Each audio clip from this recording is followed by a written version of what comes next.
veio a hora da reunião. As pessoas foram chegando, como sempre, silenciosas e afáveis. Um senhor, conhecido carpinteiro na cidade, foi convidado à direção, o que fez distribuindo as pessoas em seus lugares, em volta de uma mesa comprida e numa fila secundária. Procedeu, como usualmente fazem os espíritas, fazendo uma pequena preleção sobre um texto do Evangelho, seguida por uma prece. À meia luz, não demorou, uma mulher visivelmente humilde, costureira de profissão, com voz bem diferenciada, tomou a palavra, deu conselhos, falou sobre temas filosóficos e religiosos, que causaram impressão ao agrimensor, único descrente da reunião. Depois de algumas recomendações adicionais, pediu aos presentes que permanecessem em preces mentais e aguardassem a presença de um espírito que desejava falar ao grupo. Momentos se passaram, até que uma luminescência se formou ao lado do senhor que presidia a sessão. A claridade foi aumentando, pouco a pouco, até que a figura nítida de Maria Rosa, a mãe de Lívia, velha conhecida de Paulo, se fez presente. Maria Rosa deu uma volta em torno da mesa, colocou-se junto de Lívia, passou as mãos em seus cabelos e falou: "Filha querida, não chore, pois este deve ser momento de alegria e agradecimento a Deus. Tuas provações estão prestes a terem fim no cadinho da carne e você retomará o curso de tuas verdadeiras tarefas na edificação do espírito." Aquele ser ali manifestado, andou mais um pouco, colocando-se em frente ao agrimensor, passou a dirigir-lhe a palavra. "Paulo, você me conhece, e estou aqui à tua frente, como prova da sobrevivência do espírito, para que você não possa negar evidência. Quero agradecer o que você está fazendo por minha filha e pelos demais irmãos aqui reunidos, no trabalho de ressarcimento das falências do passado. Os desígnios de Deus os fizeram partícipes da mesma experiência, sob o mesmo teto, no aprendizado da vida. Só falta aqui, Belchior, o dito louco, que está à porta e deve ser introduzido no recinto." Ouviu-se uma voz de alguém que cantava, em solfejos, no terreiro da casa. O dirigente abriu a porta e fez entrar o visitante, logo reconhecido como Belchior, o louco do garimpo. Maria Rosa, após a interrupção, voltou a falar. "E agora, Paulo, você ainda duvida?" "Eu estou um pouco confuso, mas prefiro acreditar que tudo isso não passa de uma projeção da mente dos presentes. Já se disse que cego em toda a plenitude é aquele que não deseja ver. Eu acrescento a esse conceito, que o verdadeiro ignorante é aquele que recusa a evidência da verdade. Eu não recuso a verdade, o que desejo é que a verdade seja comprovada pela análise científica. A análise somente é necessária quando a verdade não se faz evidente. Nem sempre as evidências são verdadeiras. Tome por exemplo as miragens do deserto. Só existe uma diferença, meu teimoso amigo: as miragens não discutem, como estou fazendo aqui. As ilusões não são apenas as visuais, podem ser também auditivas. Está bem, continue enganando-se a si mesmo, mas o nosso Arcana e seu irmão Milka, os viajores do tempo, estão aqui informando que vão fazê-lo conhecer a razão de estarem reunidos aqui, repetindo uma viagem de volta ao passado. Eu, por minha vez, recomendo que deixe a ilusão dos negócios e volte para os estudos e para o teu verdadeiro caminho. Eu agradeço o conselho, pois é, exatamente, o que desejo. Entretanto, estou em busca de uma base econômica, que me dê condições de realizar o que me recomendas." "Não, meu amigo, você já dispunha dessa invocada base econômica, mas preferiu atender os impulsos da ambição, retornando as refrigas por lucros. Não te esqueças da advertência da Maria Fiandeira, pois o dinheiro é uma boa cavalgadura, mas é um cavaleiro impiedoso. Se tu montas e tomas as rédeas, serás senhor, mas se ele te cavalga, serás escravo. Não te esqueças disso." Após mais algumas considerações, Aquela imagem se dissipou na meia sombra da sala, encerrando-se a sessão. Belchior, que permanecera calado, aproximou-se de Lívia, tomou-lhe as mãos, fitando seus olhos grandes, que brilharam como cristais refratando a luz. A moça estremeceu, denunciando um vulcão de energias vibrando dentro de si. Belchior, como se fora hipnotizado, exclamou: Ana Teresa, que caminhos percorrestes para te encontrares aqui? Qual a força que nos conduziu, em companhia de Tuta e Roselina, para esta encruzilhada? Lívia, sem a plenitude do equilíbrio mental, o que não era próprio de sua personalidade forte e alegre, visivelmente transtornada, apenas balbuciou: É você, Elisé? Paulo, percebendo que algo de anormal estava ocorrendo, conhecendo a alegada insanidade de Belchior, aproximou-se trazendo os dois interlocutores à razão. O que está acontecendo? Nada, respondeu Belchior, somente o reencontro de personagens, revivendo o passado. Conhecendo a exaltação mental de Belchior, Paulo não se preocupou com o que dizia, procurando afastá-lo de Lívia. Retornando para junto da moça, o jovem, curioso, quis saber se ela conhecia o louco.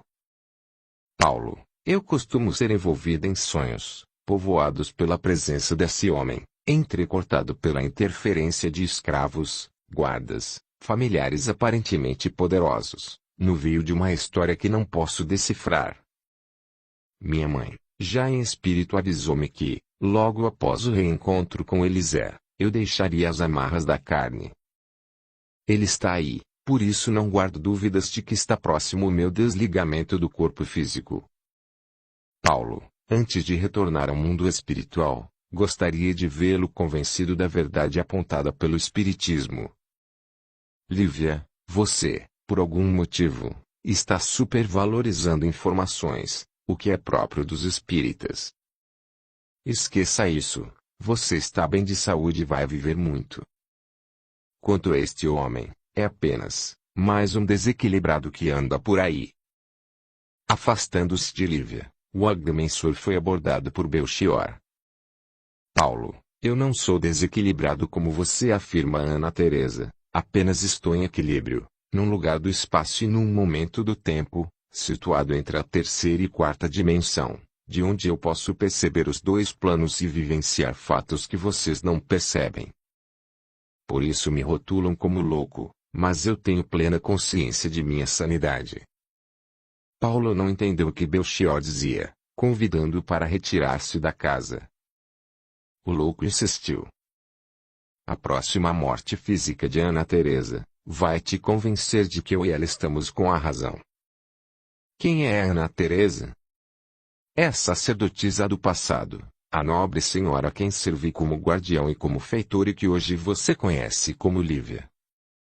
Paulo convenceu-se realmente que Belchior era um desequilibrado mental, apressando a saída, para o retorno à sua hospedagem, levando consigo aquela estranha pessoa. Você tem onde passar a noite? Tenho, para mim bastam a terra, o sol e o ar, pois eu me demoro no tempo e habito o meu próprio espaço. Não é isso, seu besta, eu quero saber se você tem onde dormir. Vamos comigo, vou arranjar um lugar para você passar a noite. Paulo, você, hoje ou amanhã vai encontrar a verdade e certificar-se da eternidade do espírito e das vidas sucessivas. Você ficará perplexo, quando o véu da teimosia se descortinar e fores colocado diante de tua própria história. O tempo te mostrará que todos os que te anunciaram o mundo dos espíritos, estavam com a razão. Belchior, eu não quero ouvir mais essa história de espíritos e alucinações espíritas, estou farto disso. Está bem, o tempo vai te curar dessa teimosia. Paulo arranjou uma acomodação para o estranho companheiro, recomendando-lhe um banho e uma refeição. Foi para os seus aposentos, com um verdadeiro vulcão de pensamentos convulsionando sua mente. Procurou conciliar o sono, sentindo uma verdadeira exaustão física. A espera pelo reconforto do sono parecia inútil. A noite não tinha fim. Lá pelas tantas da madrugada, o galo repicou seu canto, anunciando o próximo alvorecer. O moço, vencido pela estafa, mergulhou num meio-termo, entre o sono profundo e a vigília. Percebeu, então, a entrada nos aposentos de Acana, o viajor do tempo, acompanhado por Milca, que se dizia seu irmão, ambos conhecidos seus de outras experiências já vividas. Arcana sorriu, fazendo impregnar o ambiente, de eflúvios de paz e reconforto. O jovem alegrou-se, sentindo um influxo de energia e confiança. Arcana, sinto-me feliz em revê-lo, mesmo que sejas uma miragem. Paulo, eu insisto em não pretender convencê-lo da realidade de minha presença, pois isso é uma tarefa tua. Estou aqui, para cumprir a promessa de Maria Rosa, levando-o a rever os passos de Olivia e suas companheiras, nas estradas do passado. Como já ocorrera antes, o agrimensor sentiu-se preso de algo assemelhado a uma vertigem, despertando numa praça movimentada, onde pessoas trajadas à moda antiga, iam e vinham, numa intensa movimentação. À direita, sobre um promontório imponente, adornado por colunatas e esculturas, para a qual afluía grande parcela da multidão. Do outro lado, uma outra edificação, com o mesmo estilo arquitetônico, rodeada por muros altos protegidos por seteiras e guardado por homens armados com lanças de pontas metálicas, completava com a primeira edificação, um conjunto, denunciando agasalhar ali, o poder religioso e político. Arcana, indicando a primeira edificação, a identificou como santuário e a segunda, como palácio do conquistador dominante. Paulo, recostado a uma grande pedra de granito, entalhada na base à guisa de banco, contemplava absorto as construções e o povo, tentando situá-los no contexto de seus minguados conhecimentos sobre o mundo antigo. Arcana, como se lesse seus pensamentos, veio auxiliá-lo. Estamos na Grécia Antiga, antes da unificação e da formação da consciência de Estado. Embora haja manifestação episódica de prepotência, predomina o gosto da massa helênica pela cultura, na expressão das artes. Por isso a Grécia será unificada e servirá como celeiro de gênios, para a renovação da humanidade nos próximos milênios. Arcana convidou o jovem a entrarem na residência do dominador de então. Lá dentro, tudo era grandioso, guardando os portais, divisórios e aparedados, o traço comum das colunatas, balaustres e capitéis, denunciando a arte de escultores, pintores e arquitetos. Numa área interna de dimensões avantajadas, nas bordas de uma fonte artificial, uma jovem, de beleza incomum, pele de tez amorenada, cabelos longos, quase lisos, uma tiara coroando o rosto oval e bem dimensionado, era servida por vasta criadagem. Arcana, apontando a jovem, informou. Esta que vês aí é a mesma Lívia, que conheces, em vida anterior. Aquela outra, ao seu lado é Lia, ambas esposas do dominador, tomadas à força de seus pais e pretendentes ao matrimônio.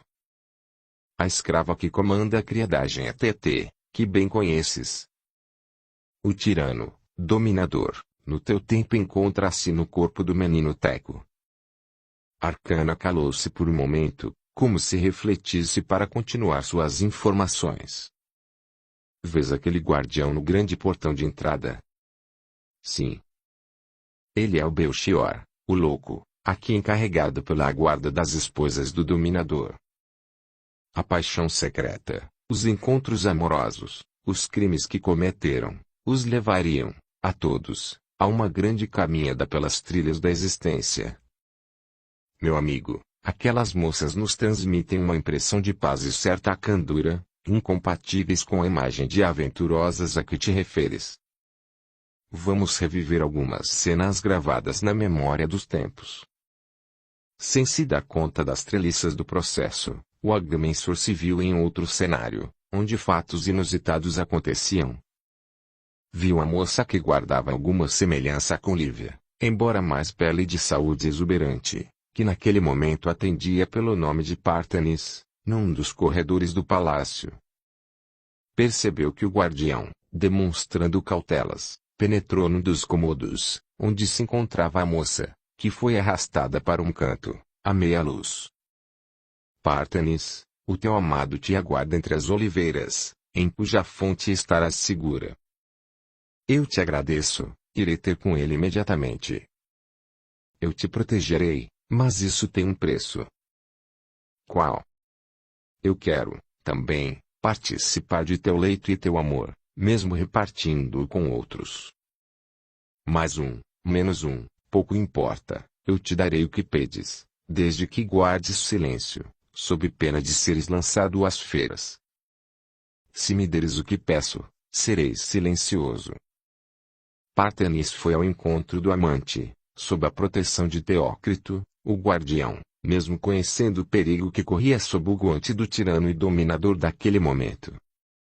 Arcana, o viajor, que povoava aquelas cenas, retirou o agrimensor daquele cenário, para novas informações. Deixemos Pártenes e Teócrito onde estão, com suas intrigas, emoções e falências. Eles caminharão na esteira das eras, no eterno aprendizado da vida.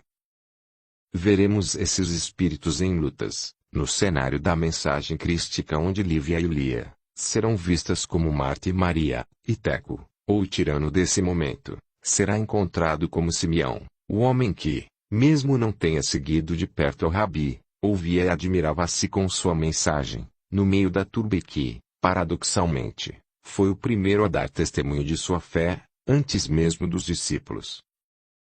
Sendo crucificado de cabeça para baixo, para não denunciar aos soldados romanos, o paradeiro das mulheres que seguiam o Mestre, dentre elas Marta e Maria, já mencionadas. A narrativa é interessante, poderia servir como roteiro novelesco. Meu amigo, é interessante, além de ser verdadeira. A vida é assim mesmo, pois sempre o teatro imita a vida, jamais a vida imita o teatro. Eu creio que seja assim, somente desconhece o teatrólogo e seus propósitos, diante de tantas contradições e conflitos, sofrimentos, alegrias, lágrimas e sorrisos, para a encenação da vida. Esqueçamos essas considerações e vejamos Pártenes e seus companheiros, depois de viverem em Roma, nas Gálias e em outros cenários, agora presos ao período próximo de teu momento no tempo e lugar no espaço, no teu Brasil. Após alguns momentos de aturdimento, o moço se viu num sítio que lhe parecia familiar. Senhores, senhorinhas, servos, escravos e o vai-e-vem típico das grandes fazendas do ciclo do ouro. Num salão de área avantajada, uma jovem e bela dama distribuía ordens às serviçais, dando mostras de ser a figura principal daquele palco. Pouco distante, sentado numa poltrona luxuosa, entalhada em madeira nobre, um jovem examinava documentos. Desviando-se dos papéis, dirigiu-se à bela e rica senhora. Minha querida, eu pretendo outorgar cartas de alforria a todos os nossos escravos, permitindo que fiquem conosco, aqueles que o desejarem. O que achas? O gesto é nobre e próprio de tua alma prendada.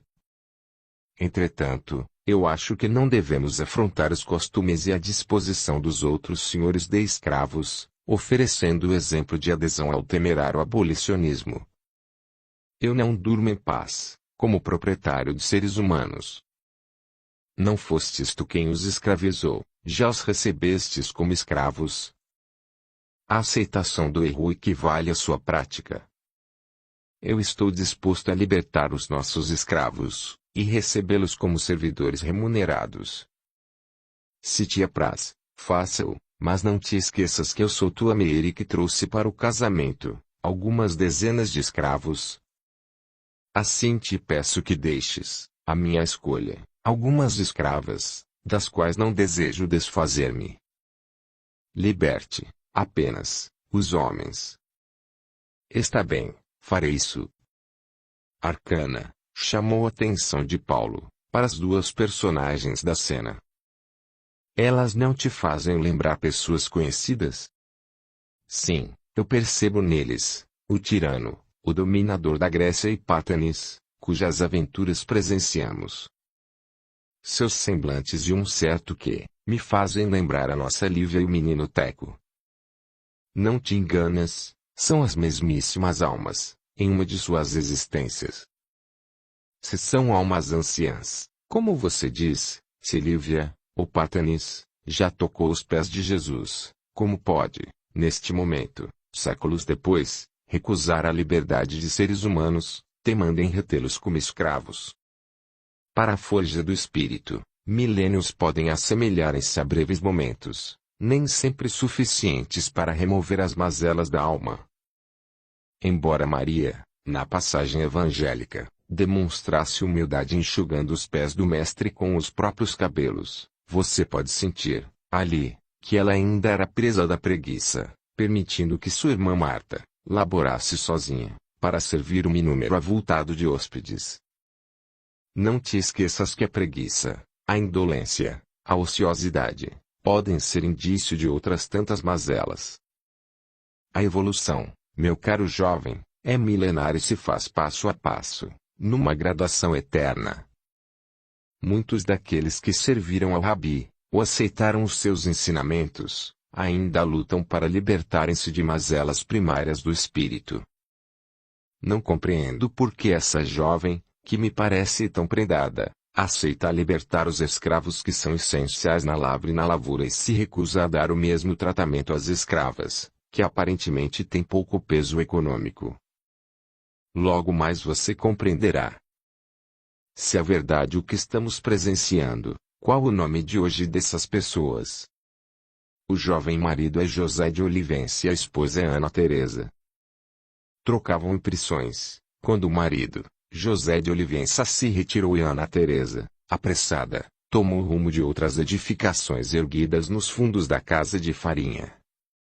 Arcana convidou Agrimensor para segui-lo. Num dos corredores do casario, Ana Teresa encontrou-se com outra jovem, iniciando um diálogo. Como está ela? Amargurada, tristonha, mas continua bela. Ana Teresa comunicou à interlocutora o propósito de seu marido, em dar alforria aos escravos e da restrição que fizera. Por que não permites que todas sejam libertadas, assim tornar-te-ás livre da presença dela? É onde laboras em engano, pois sendo livre, o perigo seria maior. Chame o Eliezer para mim.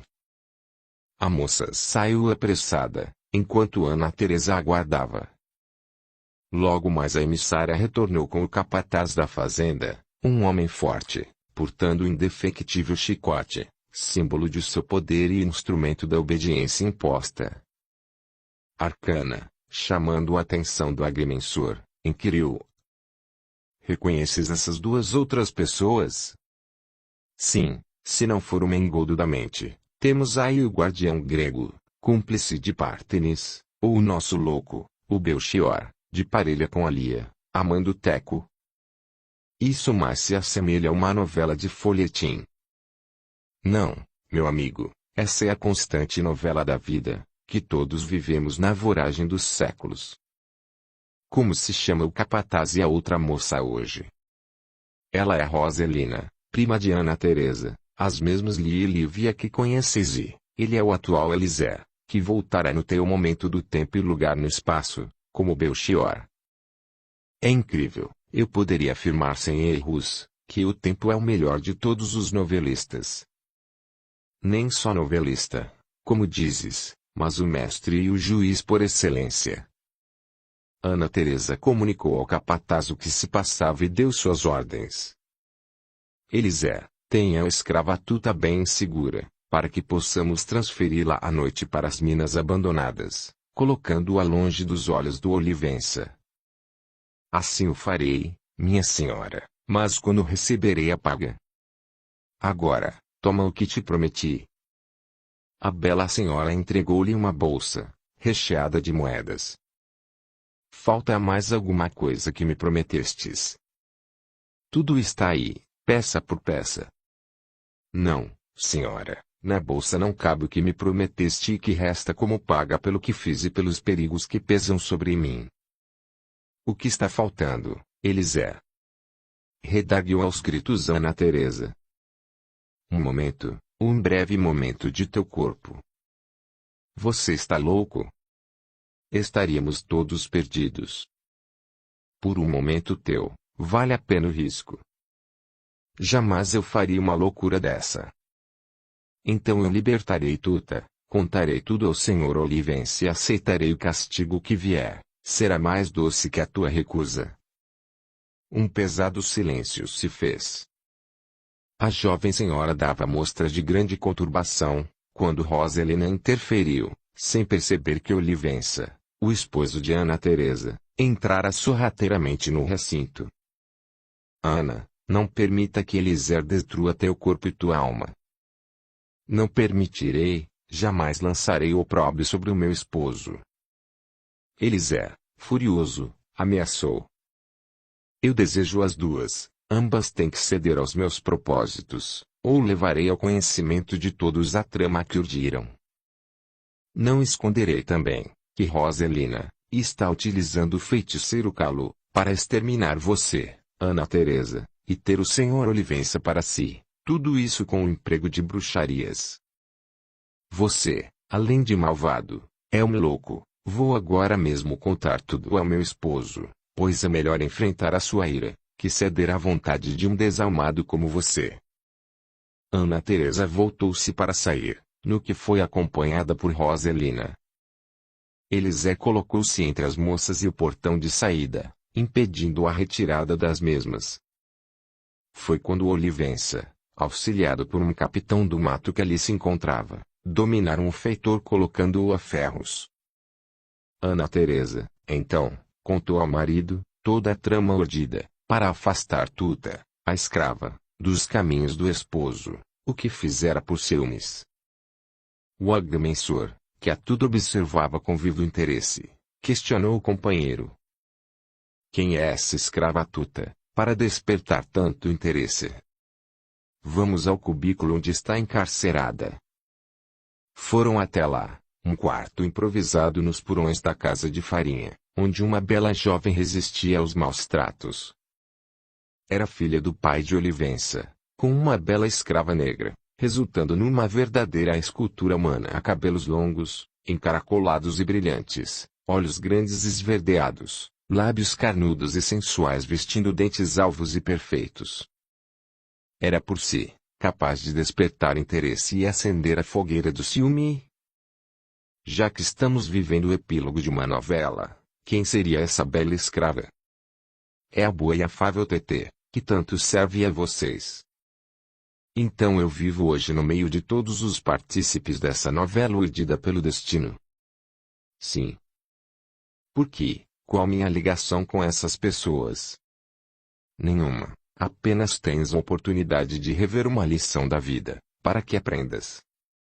Paulo percebeu que seu interlocutor daquela visão se afastava, caminhando numa estrada de piso brilhante, até perder-se no horizonte. Sentia que não dormira, mas tinha consciência de que não estava perfeitamente desperto. A cidade já retomava a normalidade de um novo dia que se iniciava. O padeiro, com sua carroça puxada a cavalo, soava sua buzina característica, convidando as donas de casa para comprarem o pão da madrugada. Na igreja, que parecia a senhora da praça, o sino convidava os fiéis para um ofício religioso inicial do dia. As lojas, os botequins abriam, preguiçosamente, suas portas. O soldado dormitava na porta da delegacia, ninguém errava, para que pudesse exercer a sua tão ansiosa autoridade. O caminhão descia a rua para o trabalho, admirado por alguns, enquanto o jegue, dorminhoco, subia lento, indiferente ao progresso, aos teres e haveres, bastando-se com a grama seca da praça. Paulo sentou-se num banco no largo da igreja, contemplando as pombas e andorinhas que disputavam lugar na torre. As mulheres de rosário à mão, entravam, silenciosas, para a eterna troca da fé pela paz. O povo se espalhava na praça, nas ruas e vielas, na rotineira repetição de cada dia. Todos, homens, animais e a própria natureza, pareciam satisfeitos com a rotina, sem buscas, de cada dia. O jovem refletia. Gostaria de ser assim, crer, simplesmente crer e deixar a vida fluir, despreocupado, como todo mundo faz. Quando assim pensava, percebeu a chegada de Belchior, não podendo evitar um frêmito interior, como consequência das reminiscências da madrugada. Como é doutor, está relutando em ir à missa. Está com medo de ter fé? Quase isso, Belchior, não tenho medo, o que me ocorre é a dúvida. O que é fé? Qual a religião certa, se existem milhares delas? Para que a fé, se eu posso viver muito bem sem ela? Essa postura tua, é mais de revolta, de insatisfação contra as normas religiosas que não satisfazem a tua razão. Para mim, a fé direciona e justifica o comportamento do homem. A melhor religião é aquela que satisfaz os seus anseios, proporcionando-lhe paz. Belchior, o que é Deus, para você? Deus não pode ser definido pelo limite, ele, simplesmente é, porque existe. Para mim ele é o manancial sem limites da sabedoria, do conhecimento e do bem, por isso ele é verdade. Ele não seria, também, o poder? Quem tem o conhecimento, detém o poder, pois este é consequência daquele. O que você acha da religião? Creio que a religião é útil e até mesmo necessária, como fator de bom comportamento do homem, até onde ela deixa de servir a esses objetivos, para ser instrumento de satisfação de interesses de pessoas ou grupos. O que você acha do Espiritismo? É uma religião como as outras, só que mais avançada, pois se arrima basicamente, na prática do bem, admitindo a aceitação de novos conceitos, desde que oriundos da verdade. Tem como alicerce a trilogia ciência, filosofia e religião. A ciência descortina novos horizontes, analisa, sintetiza e compara, para fazer evidente a verdade. Por isso na mensagem espírita está escrito, que nem tudo foi dito, de onde resulta que novos conceitos podem surgir, permitindo a renovação. A filosofia rasga os limites impostos ao pensamento, o que permite a tomada de novas posições e conceitos, na perseguição da verdade.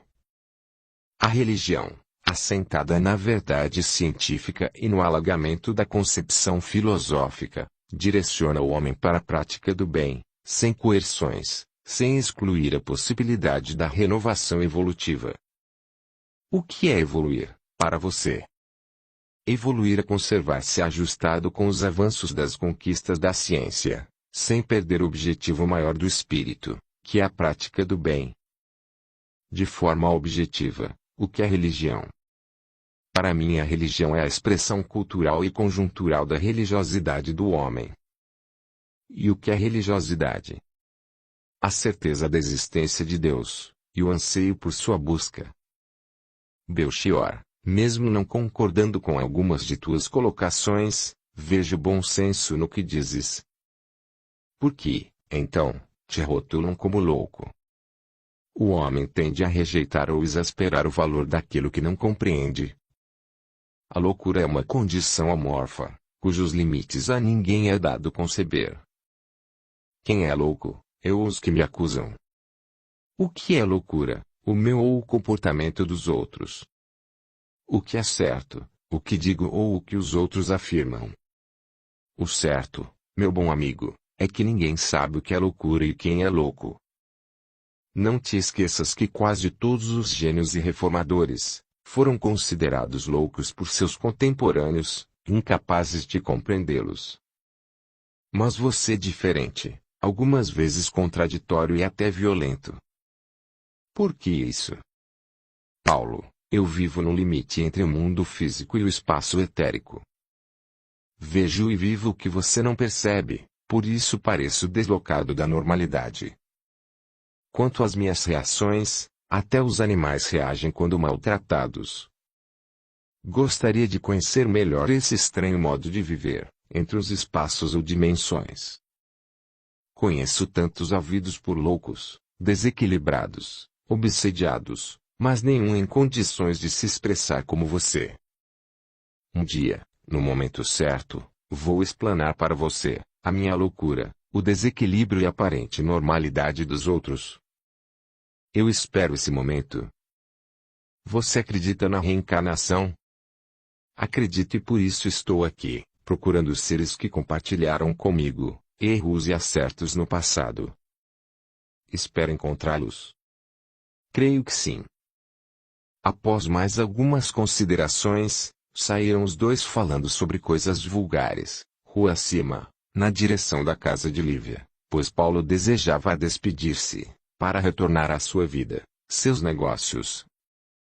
Audiolivro realizado pelo canal Surya Chand Audiobook. Naquela casa amiga, foram recebidos com alegria, para o café da manhã. Lia já se locomovia com certa desenvoltura, após o tratamento que recebia pelas mãos de um grupo espírita e chás recomendados por tia Marta, um ser misterioso que se fazia presente de quando em quando, como se fora uma sombra. Todos falavam alegremente como velhos conhecidos, inclusive Belchior, aparentemente normal e que dava mostras de aguda inteligência e sólidos conhecimentos científicos e filosóficos. Teco comunicou ao agrimensor que já iniciara seu trabalho como auxiliar no gabinete do juiz e que este reafirmara a promessa de cuidar de seus estudos.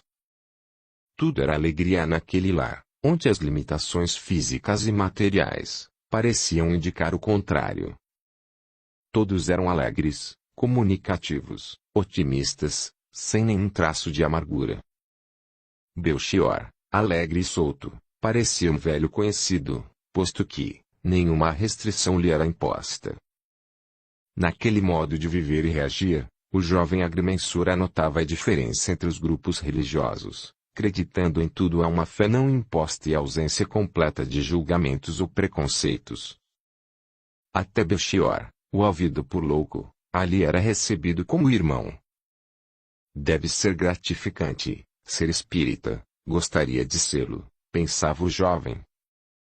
Naquele momento, algo despertou a atenção de Paulo, enquanto os demais conversavam animadamente.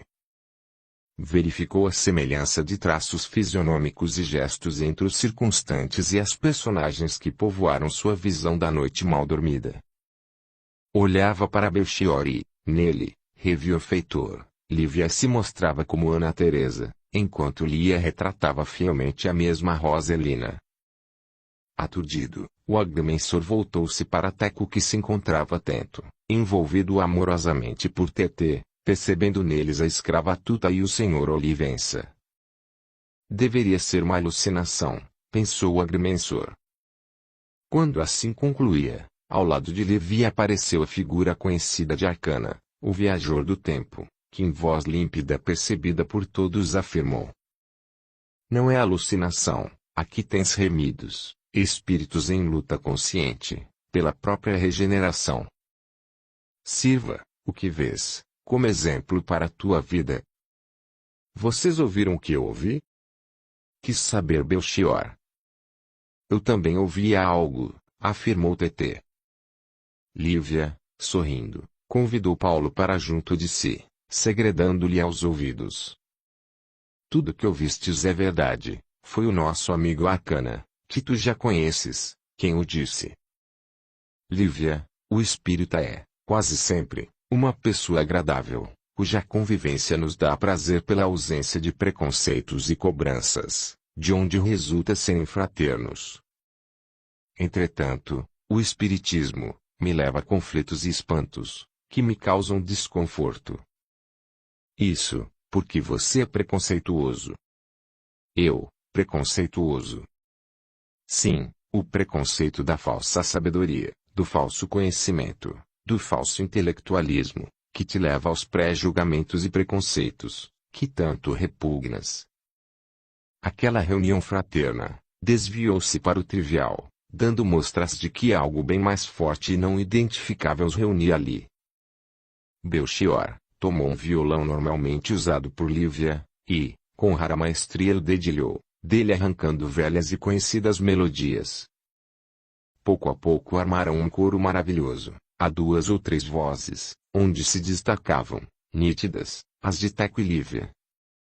Era um encanto, um momento de enlevo, capaz de trazer de volta o agrimensor à realidade, para expressar a meia voz. É bom viver entre espíritas, por isso, talvez seja melhor ainda ser espírita. O grupo, alegre, cantava. Cantando, espanto a dor, deixando vibrar amor. Se canto, o meu desencanto, minha dor e meu pranto, se vai. No amor, na alegria, no vibrar de cada dia, meu sofrimento, se vai. Cantando, espanto a dor, deixando vibrar amor. Era belo. O agrimensor, afeito às duras lutas da vida, sentia-se envolvido por tanta e tão sincera singeleza. Despediu-se, com os olhos úmidos, de todos os presentes. Belchior aproximou-se confidenciando-lhe: apesar de me considerarem louco, eu quero reencontrá-lo para dizer-lhe o que penso e o que sou. Eu não sei o que pensas, mas sei quem tu és, meu caro Elisée. Belchior abriu um sorriso largo, concluindo: eu sabia que alguém, algum dia, seria capaz de compreender minha loucura. Paulo voltou às suas atividades normais, procurando afastar-se o quanto pudesse, de espíritas e espiritismo. Queria mergulhar na vida, nos negócios, esquecer tudo e ficar rico. Alimentava a esperança de voltar aos estudos, pretendia formar-se advogado. Alcir, o sócio, chamou às pressas na capital. Um negócio das Arábias havia surgido, capaz de mudar os rumos da empresa para um oceano de dólares. Aquele dia, marcou a encruzilhada da vida do ambicioso e encantado agrimensor. No escritório da empresa, um brasileiro bem-falante, acompanhado por 2 americanos que arranhavam o português, o aguardavam em companhia do sócio. Este é Mr. Bro, um dos maiores compradores e lapidadores de pedras preciosas do mundo.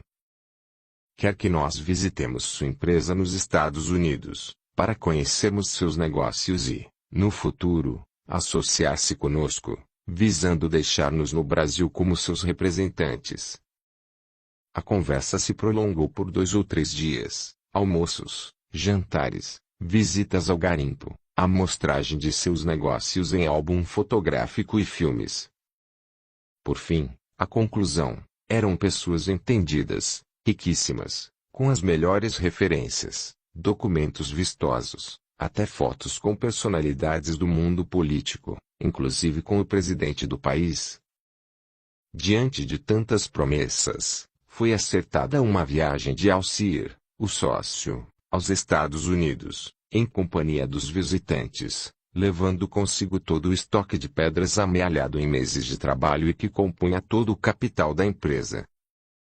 Paulo continuaria no campo, desenvolvendo as atividades normais de garimpagem, sem, contudo, dispor de recursos para a aquisição da produção. Aguardava o retorno do sócio, que traria, segundo as promessas, o capital multiplicado. Uma carta de Alcir, o sócio, dava conta de que visitara empresas, edifícios, fábricas, grandes e valiosas propriedades dos futuros associados americanos, acendendo as esperanças de grandes negócios e fartos lucros. Na missiva, Alcir informava que deixaria com Mr. Bro todos os diamantes, para serem lapidados e comercializados, com o objetivo de multiplicação dos lucros.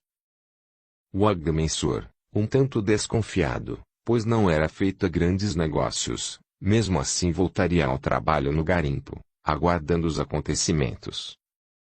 Ao descer do escritório para o almoço, percebeu uma mocinha que saracoteava numa bicicleta, fazendo misérias, equilibrando-se, ameaçando atropelar transeuntes, findando por recostar-se no pequeno veículo, na porta de um bar mal frequentado.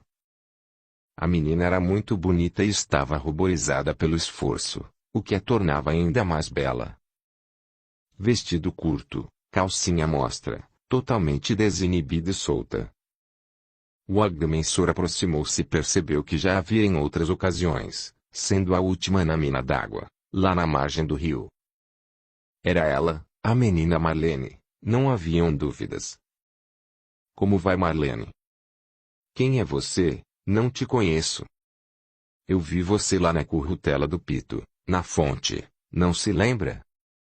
Não, eu não me lembro de gente feia. Você é mal criada, né? Mal criada é a tua mãe. Disse o desaforo e saiu como um bólido na bicicleta velha, rangendo as peças. Todos os circunstantes riram, deixando o moço encabulado. O dono da banca de jornais amenizou um pouco o impacto. Não esquenta a cabeça não, meu amigo, essa menina é um capeta, ninguém pode com ela, o pai está para perder o juízo com ela. Parece uma potra, necessitando um peão macho para domá-la. Não é a primeira vez que ela me dá coices.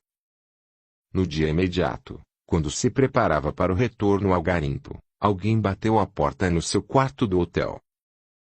Era a Déia, a bela e famosa prostituta do garimpo. Estava magra, mal vestida, cabelos descuidados e grávida. O que está acontecendo com você, Déia? Paulo, eu preciso de tua ajuda. A moça contou com detalhes o que lhe acontecera. Embora dizendo senhora de si imune ao assédio dos aventureiros do amor, ela se apaixonara por um malandro, um desses cabeludos tocadores de viola que cantam pelos bares, entregando a ele todos os seus haveres para montarem um prometido e rendoso negócio, para iniciarem vida nova. O malandro se foi com seu dinheiro e diamantes, deixando-a grávida e sem um tostão, quase a passar fome. Agora, dizia ela, nem puta poderia ser, com tamanha pança. E o que você deseja de mim? Não sei, eu preciso de um rumo, não sei o que fazer. E tua família, onde se encontra? Eles não me aceitam, são crentes, muito exigentes, acham que eu posso perverter toda a família. Tem vergonha de mim. Você sabe ou é capaz de dirigir um motel? Sei e sou capaz, por quê? Este hotel que me hospeda, está à venda, a dona está muito doente, sem capacidade de geri-lo. Vamos comprá-lo, você será minha sócia. Como você vai pagá-lo? Eu sei que você não guarda dinheiro. Os diamantes e o dinheiro que você e a Doca me deram pelos serviços que lhes prestei, ainda estão comigo, vou devolvê-los agora. O hotel foi adquirido e entregue a Déia e sua amiga Doca, que veio se transferir para a capital. Paulo, rememorando os fatos, se dava conta de que fora, apenas, um guardião daqueles recursos, devolvendo-os a quem os mesmos eram destinados. Comentou os acontecimentos com Doca, a pensionista do garimpo. Paulo, a cada encruzilhada da vida, encontramos lições e advertências. Em verdade, não somos donos de nada, apenas transitamos pela vida, como mordomos de Deus, que é o verdadeiro Senhor de tudo. Por isso devemos saber administrar o que nos é entregue, mas cultivarmos a resignação para quando formos despojados dos haveres que nos são confiados. O dinheiro traz a felicidade? Nem sempre, pois ele é instrumento, que pode ser bem ou mal utilizado, podendo proporcionar alegrias ou sofrimentos. Paulo, de pasta à mão, descia a rua, com o intuito de alugar uma charrete que o levaria ao aeroporto, quando, quase o atropelando, passou a menina moleque, na conhecida bicicleta, equilibrando de pé sobre a mesma. Bonita, pernas expostas, cabelos desgrenhados, alvo dos assobios maliciosos. Potra brava, como gostaria de domá-la, pensava o agrimensor. Ela sumiu indiferente, deixando no ar um quê de deboche e provocação. O garimpo estava diferente, dava mostras do apagar de ilusões. João Turco preparava-se para armar as teias de sua exploração, em outro manchão que surgia, acendendo esperanças, como sempre, a dezenas de quilômetros dali, rio acima. A antiga pensão da Doca, pertencente, agora, a outras pessoas, degringolava-se em desmazelo. O cabaré, lugar mais importante daquele amontoado de gente, definhava, entregue a prostitutas velhas, doentes, desdentadas. Os garimpeiros iam e vinham, desalentados, como sombras esquálidas de um passado de promessas e sonhos. Paulo percebeu que o ciclo de arrufos e prosperidade terminara, na mesmice rotineira dos festejos que se exaurem no cansaço de corpos exaustos. O garimpo se exaurira, mas outro, aqui ou além, tornaria a acender o fogo das ambições. A batida d'água despejada no manchão do agrimensor e seu sócio, ainda produzia algumas pedras. Os garimpeiros, honestos como sempre o são, prestaram contas, entregando as pedras produzidas, reclamando suas participações, quer em dinheiro, ou em espécie. O agrimensor, dando sequência aos seus negócios, pretendia deslocar-se para o novo manchão descoberto, para reiniciar o mesmo sonho de riqueza fácil. Ao cair da tarde, lembrou-se de Maria, a fiandeira, decidindo fazer-lhe uma visita. Levando um moinho de café e uma moedora de carne, como presentes, o jovem foi ter com a velha amiga. Maria fiandeira o recebeu com disfarçada alegria, falando de tudo, querendo saber o que fora feito de Déa, Doca de Belchior. Depois de ouvir o relato do jovem, a fiandeira tomou a palavra. Paulo, você não deu ouvidos aos conselhos do que recebeu, cavalgou o ginete da ambição, por sorte ele te jogou ao chão. Desperta, esquece os sonhos de riquezas, toma as rédeas de teu destino e volta para os estudos. Por que você diz que eu fui atirado ao chão? Você aceitou a sedução de um grande negócio e se deixou levar pela ambição. Agora, você e teu sócio, foram envolvidos por pessoas desonestas, que levaram tudo quanto possuíam. Só te resta agora, o tempo e a experiência vivida, aproveita enquanto podes. Como você sabe disso? A voz que me vem pelo canal da mediunidade, que você tanto nega. Você acha que fomos logrados pelos americanos? Não, vocês foram logrados pela própria ambição. Eu ainda penso que meu sócio retornará com um bom lucro, pelo negócio que fizemos. Paulo, não te esqueças, você terá que remeter dinheiro, para que teu sócio possa voltar. Escurecia, com a despedida do sol escondendo-se nas montanhas, enquanto a lua teimava em compensar a ausência do astro-rei, como o dourado do luar que se espalhava sobre o amontoado de cascalho revolvido, na ânsia esperançosa do garimpo. Maria colocou a roda de fiar no terreiro, Paulo aquietou-se numa tora de madeira como assento. O último garimpeiro, teimoso, endurecido pelo trabalho e pela pobreza, voltava da cata para o repouso no rancho, ferramenta às costas, esperanças no coração, andando e cadenciando a dor que cantava. Volto, pra Maria, minha alegria, que me espera soluçando, volto, pro meu amor, pra matar essa dor, que me está matando. Aquele canto dorido, espontâneo, verdadeiro, mexeu com as entranhas do agrimensor. O garimpeiro, chorava sua Maria, gemia sua dor, ao embalo da saudade. E ele, o agrimensor, nem Maria tinha para chorar. Só a saudade do nada, do ignoto, do insondável. Aí veio a lembrança, a figura da menina da bicicleta, da cabaça d'água, da irreverência, da malcriação, a potra selvagem. Ah, se eu pudesse domá-la, talvez tivesse alguém em algum lugar para voltar. O garimpeiro cantador chegou. Boa noite, comadre, tem um cafezinho aí? Tem Zequinha, vai lá no fogão e tome. Ah, que bom, o doutor tá aí. Como vai o senhor? Tô bem e você?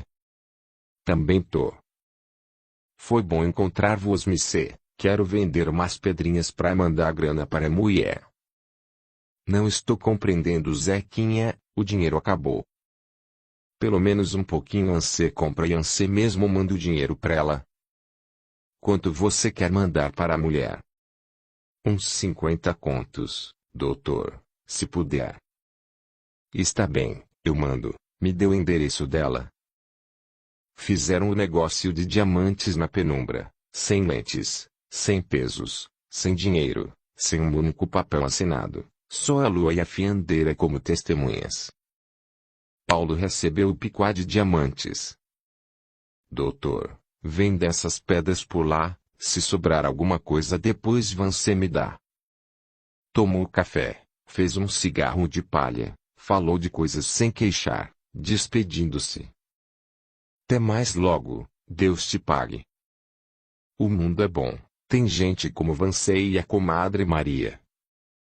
E saiu. Na primeira curva da estrada recomeçou seu canto, seu lamento ou sua prece, não sabemos. Volto, pra Maria. Maria Fiandeira recomeçou a sua fala. É tão simples ser feliz, nós é que complicamos as coisas. É, Maria, mas a vida dura demais, muitas coisas não dependem de nós. Tudo o que existe ou acontece tem uma causa. Em nossa vida, nosso estado atual, é reflexo de nosso comportamento no passado. Não existe um tribunal punindo os homens ou distribuindo prêmios, o que ocorre é a reação a uma ação pretérita. Se plantarmos, colheremos exatamente os frutos do plantio. Paulo admirou-se ouvindo a exortação da fiandeira, expressa com tanta sabedoria. Percebeu que algo se modificava no semblante da mulher, sua cor tornou-se mais clara, os cabelos, a voz. A impressão era de que Maria se transfigurara por completo. Surgiu em seu lugar, a figura nítida de Madre Angélica, já conhecida do agrimensor. O moço ficou transtornado. Seria mais um daqueles fenômenos para aumentar suas dúvidas. Maria, ou Madre Angélica, ou seja lá quem seja, continuou falando. Paulo, a felicidade é simples, singela, solta, não exige, não acorrenta, não condiciona. Ela traz alegria, liberdade e afasta o medo. E o que é ser feliz? Ser feliz é viver em paz. E o que é necessário para alcançarmos a paz? Aceitarmos as coisas, os fatos e as pessoas, como eles são e não exasperarmos as dificuldades e aparentes necessidades da vida. Isso, em resumo, significa evitarmos os conflitos. Se aceitarmos as pessoas e os fatos como são, certamente teremos que nos conciliarmos com coisas e pessoas erradas. Se evitarmos os conflitos, estaremos concordando com isso. Aí é onde se equivoca quem pretende impor o que pensa. Aceitarmos as pessoas como são, não implica na aceitação do que pensam e, menos ainda, de seu modo de viver. Apenas devemos compreender que elas existem e têm o direito de agir como pensam, sem que façamos disso motivo de conflitos. Devemos aceitar os fatos errados ou dolorosos. O comportamento correto é compreender que eles existem, sem a reação conflituosa do revide. Se uma fogueira for acesa, você não vai negar que ela existe e, tampouco, atirar-se dentro dela para esboçar descontentamento. O razoável é negar-lhe combustível e construir o acero do bom senso. Ela se extinguirá sem propagar-se e sem destruir quem discorda. As dificuldades, os erros e desacertos, sempre existiram e existirão. O homem de bom senso pode anulá-los pelo comportamento correto, sem a necessidade do revide e do conflito. A mulher calou-se por um pouco, colocou a mão na fronte do agrimensor e continuou. Paulo, se você quiser ser feliz, aprenda a viver em paz. E para viver em paz, não alimente conflitos e evite o impulso nocivo do revide. O homem pode ser feliz sofrendo necessidades. As necessidades primárias da vida podem ser supridas por qualquer um. Basta trabalhar, ser perseverante e honesto. Quanto às necessidades criadas e alimentadas pela fantasia, ambição, orgulho e a lascívia, elas podem ser satisfeitas, sem que se transformem em instrumento de tormentos e quedas no fosso do mal. Veja, meu bom amigo, que a quase totalidade das necessidades são artificiais ou artificiosas e criadas pela ambição desmedida do homem. As grandes e mais ferozes disputas, causadoras de sofrimentos e lágrimas, se dão pela posse do supérfluo, de coisas, haveres e posições desnecessárias ao equilíbrio primário da vida.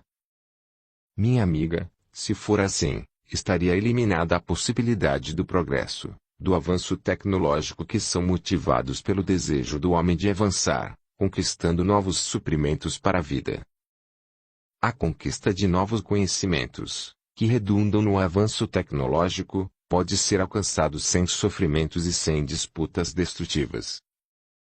Os bens que resultam dos avanços do conhecimento podem ser adequados à melhoria da vida, sem que a sua aquisição seja vetor do assolamento de ambições desmedidas, que fazem o homem sofrer e provocar o sofrimento do próximo, pela guarda do que tem e pela carência do que não possui.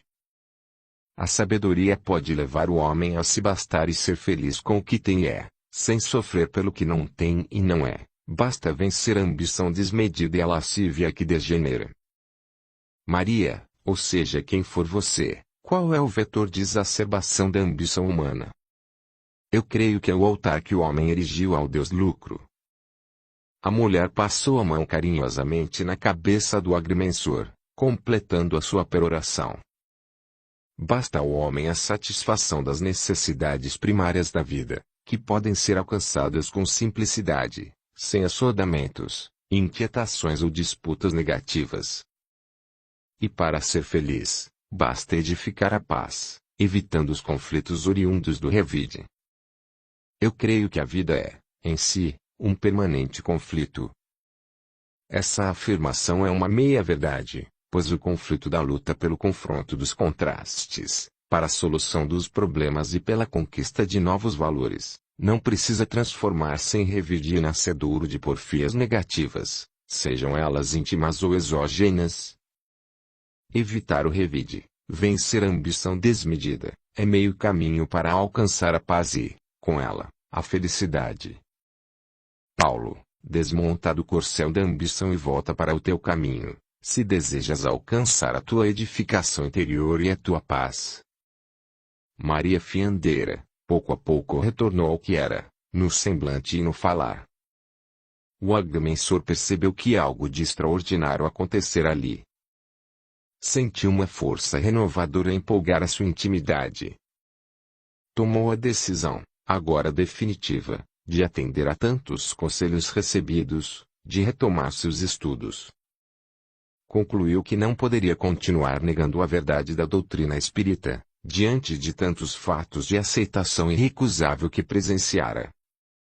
Não seria possível negar os fatos lastreados em desculpas e explicações impossíveis de serem provadas. Iria, decidiu o jovem, ler e analisar com mais atenção e menos preconceito, os fundamentos da doutrina, que até então recusara. Foi a decisão tomada pelo agrimensor, naquela encruzilhada da vida. Já era tarde da noite, Maria convidou o amigo, para dormir ali mesmo. Doutor, apesar do luar, é mais seguro dormir aqui mesmo. Não existe conforto, mas eu ficaria feliz por acomodá-lo por uma noite. Paulo aceitou o convite, acostou o corpo cansado no colchão de palhas, mergulhando em sono profundo, animado por sonhos e reminiscências agradáveis. Reviu cenas da Grécia, que lhe eram particularmente gratas, viu Roma, suas legiões, seus Césares, esmaecidos pelo fulgor das pegadas de Cristo. Viu Ana Teresa, Roselina, a escrava Tuta e o feitor Elisé, agora imantados na figura de Lívia, Lia, Tetê e o louco Belchior. Aquelas figuras se sucederam no espelho mental do jovem, agora nos braços de Morfeu, com toda a naturalidade, como se fossem afirmação veraz de fatos vivenciados. Por fim, percebeu a entrada no recinto, da figura do senhor de Olivença, que já vira na Grécia como o tirano de Sanos, agora vestido na simplicidade e na pureza do menino Teco. Mesmo que fosse um sonho, pensou o jovem, era bom sonhar. Ao romper o dia, após o moca quentinha, com fritada de ovos caipira, Paulo agradeceu, despedindo-se da fiandeira. Maria, gostaria de ser como você, grande em humildade, sábia na singeleza, boa e pura na tempestade de lutas e desacertos da vida. Enfim, gostaria de ser feliz como você. Paulo, você é feliz, apenas não percebe que o é. Quem tem a sabedoria para perceber o valor das coisas simples, pode ser considerado feliz, por estar desvestido do preconceito e do orgulho. Você é feliz, apenas não percebe que é. No arraial do garimpo, lavrava a desesperança, os manchões exauridos, os homens desiludidos, os ranchões abandonados, até o bordel virando tapera. A delegacia abandonada, não havia de quem cobrar a célebre carceragem. A capelinha, com o sino mudo, não havia a desobriga, sem a possibilidade das espórtulas. A congregação evangélica, cai aos pedaços, para que pregar o evangelho? De quem exigir o sagrado dízimo? Não haviam presos, pecadores e, tampouco a salvação. Até o Estado e seu coletor se foram, não havia de quem arrancar tributos. Só restou a doença, o desalento, a desesperança, que não interessavam aos soldados, ao poder, ao pastor e ao coletor de impostos. Morria ali, mais um garimpo, sepultando as esperanças dos sonhadores que se transformaram em garimpeiros. Paulo apanhou o que restava e foi caminhando para a picada que o servia como pista de pouso, onde o teco-teco aguardava para o retorno. Caminhava pensando. Por que o mundo é assim, se existe esse tão falado Deus, porque ele, sabe como deveria ser, não fez tudo certo, ordenado, perfeito? Porque os altos e baixos da vida? Porque para que a dor, a desilusão, o fim das coisas? Porque Deus não fez o mundo e o homem perenemente felizes? Será que ele cometeu um erro? Caminhava a passos lentos, como se viesse do nada, para lugar nenhum. Não havia preço ou esperança. Para onde iria? Para um novo amontoado de pessoas, de conflitos, ambições, anseios e paixões, para, ao final desaguar no nada, no abandono, na desilusão, na morte. Foi quando alguém chamou sua atenção. Era a Rosa, a última resistente do bordel, à espera do amor vendido que não vinha. Doutor, pra onde vai tão distraído? Vou embora, Rosa, o garimpo acabou. Garimpo é como a vida, nunca acaba, desaparece aqui, mas aparece ali. Isso é ilusão, Rosa, é sonho. Doutor, a ilusão e o sonho é que animam a vida. Está bem, Rosa, eu vou embora e você? Doutor, eu sou da vida, por isso vou para o próximo garimpo, que vai surgir logo ali. É só ter paciência. E por que você não larga dessa vida? E por que você não larga de ser doutor? Cada um dá o que tem e faz o que sabe. Você deve estar com a razão, Rosa, até um dia. O agrimensor despediu-se e foi para o seu perigoso aeroplano, de tubos e lona, completo e totalmente desassistido. O pequeno monomotor decolou da precária pista, tentando sustentar-se no ar. Subiu, ultrapassou a formação montanhosa e começou seu entre-sai nas nuvens que teimavam em colocar-se a baixa altitude.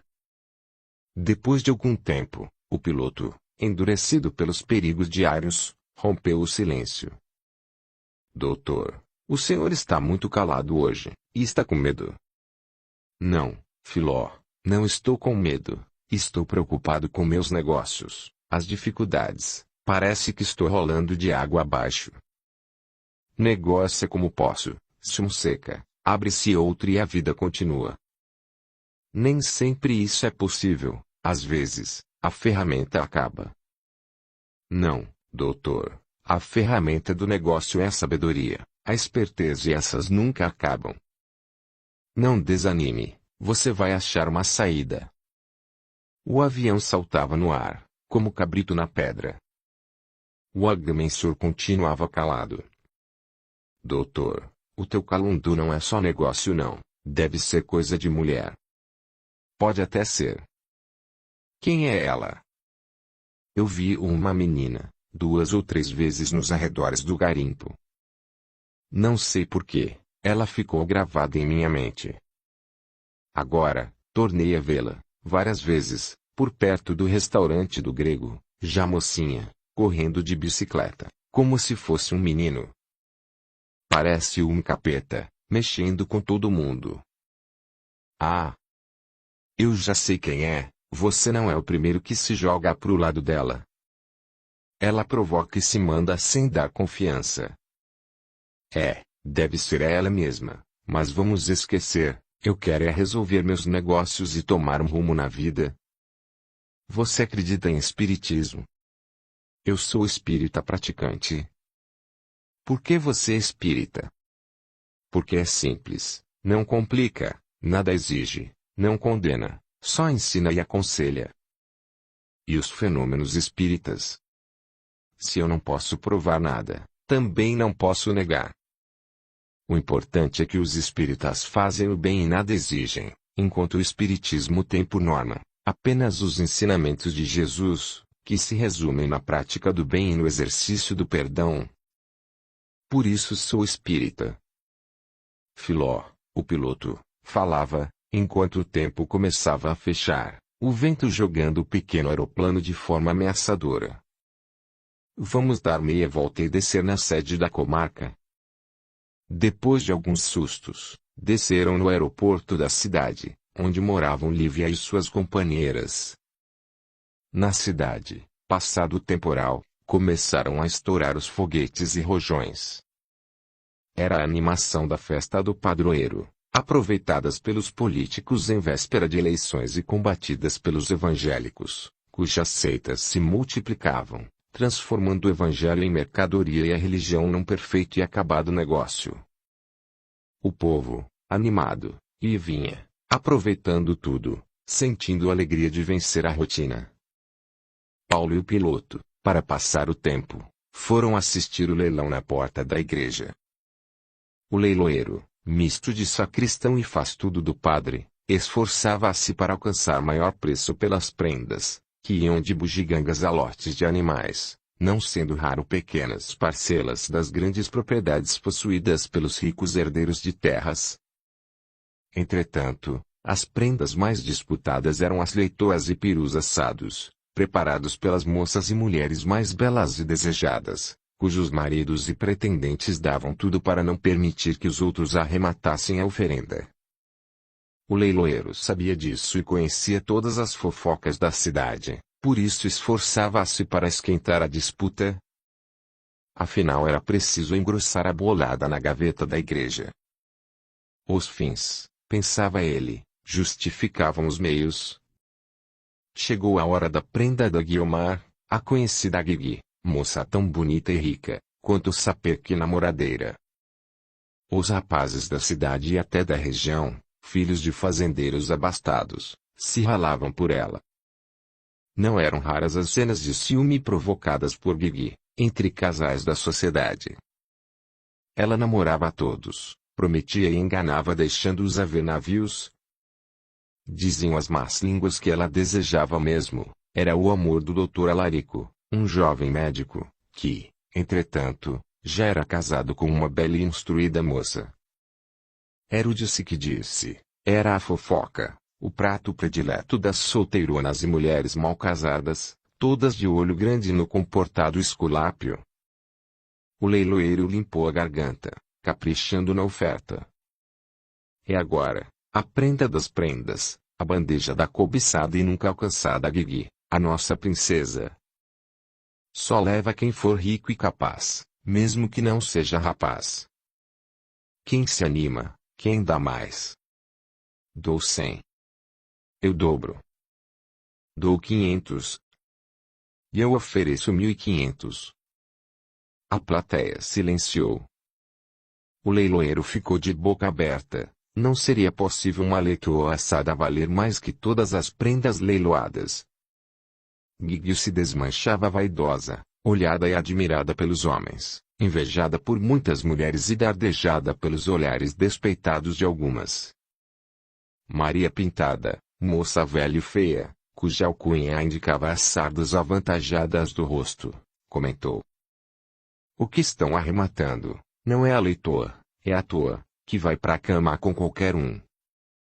A tia de Guigui, que eu vi ao lado, rebateu: "A Guigui não tem culpa da ninguém te querer, você tá com despeito, pois não acha quem te queira." Palavrão pra lá e pra cá, os pacificadores no meio, os ânimos se acalmaram, o leilão continuou. Quem arrematar, leva a prenda, e um abraço da novinária. Dou 2.000, gritou o Bolacha, filho mimado de um rico fazendeiro. Vendido, respondeu o leiloeiro. Bolacha veio receber e pagar, acolitado pelo orgulhoso pai.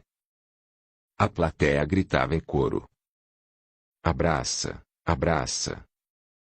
Guigui levantou-se, foi auxiliar a entrega da prenda com toda a desenvoltura, e, para espanto de todos, deu um baita beijo no Bolacha. Foi um escândalo, ninguém jamais virá isso. Os beijos naqueles tempos eram objeto de furtos ou de ofertas às escondidas.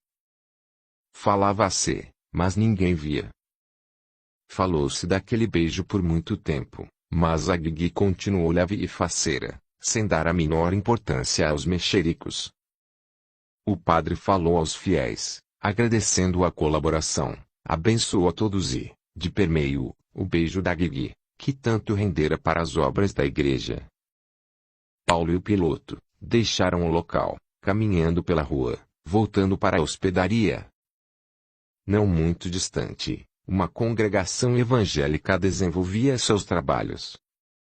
Cantavam hinos, que levavam o agrimensor de volta à infância, pois era filho de família evangélica. O pastor iniciou a leitura de um trecho da Bíblia, seguido de suas apreciações sobre o tema lido.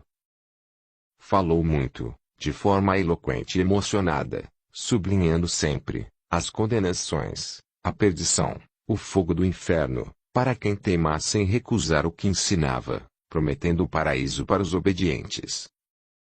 Depois de algum tempo, procedeu-se a coleta, e uma oração encerrando a função. Paulo, voltando-se para o companheiro, observou: porque os pastores ancoram toda a sua prédica na ameaça do inferno e na promessa do céu. Para mim, isso não importa. Se eles acreditam no céu e no inferno, eu respeito esse direito. Eu não acredito, pelo simples fato de crer em Deus, na sua sabedoria e bondade. Não posso acreditar que ele haja criado um Satanás, um inferno, para atazanar e punir seus filhos desobedientes. É mais simples, singelo e racional, ser espírita, acreditando na bondade do Pai. E esse Pai, igualaria quem procede bem ou labora no erro? Não, meu caro, ele procede com justiça, cada um colhe o que planta, é a lei dos semelhantes, a lei do retorno, é um ordenamento cósmico. Não existe punição ou prêmio, o que existe é o justo retorno, ou consequência de nossos atos. Continuou a caminhada, os dois companheiros foram atraídos pelo som de uma sanfona, acompanhando um casal de cantores, não muito distante dali. Era o trivial daquela gente, plantar e aguardar a bênção da chuva, para colher o que sobejasse das pragas e predadores, entregando a colheita pelo preço vil arbitrado pelo turco da esquina. Era o suor despejado na terra, na ilusão alucinante do garimpo. Era o olhar de esperança para o futuro risonho, que é, sempre, o presente frio e amargo, que caminha para a saudade do passado.